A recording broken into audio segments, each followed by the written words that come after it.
حضرت عمر فاروق رضی اللہ عنہ کا ایک اثر انگیز واقعہ۔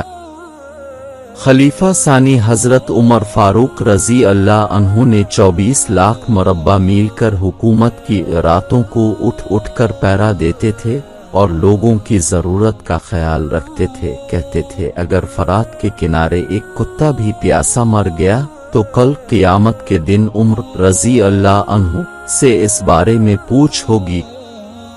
ایک دفعہ اب رضی اللہ عنہ دربار کا وقت ختم ہونے کے بعد گھر آئے اور کسی کام میں لگ گئے۔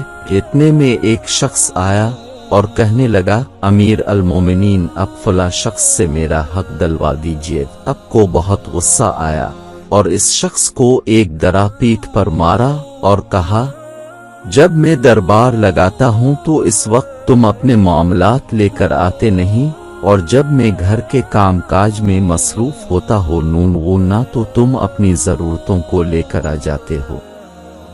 بعد میں آپ کو اپنی غلطی کا اندازہ ہوا تو بہت پریشان ہوئے اور اس شخص کو جسے درا مارا تھا بلوایا اور اس کے ہاتھ میں درا دیا اور اپنی پیٹھ آگے کی کہ مجھے درا مارو میں نے تم سے زیادتی کی ہے۔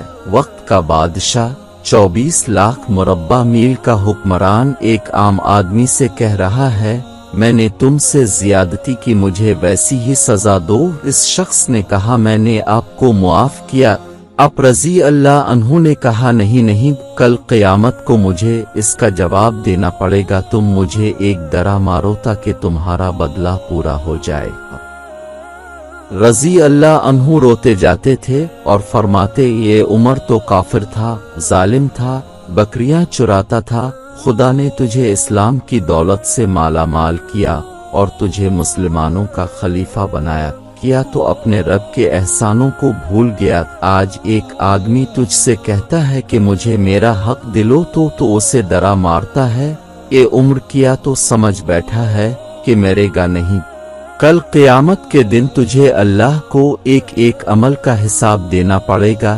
حضرت عمر فاروق رضی اللہ عنہ اسی بات کو دھرتی رہے اور بڑی دیر روتے رہے۔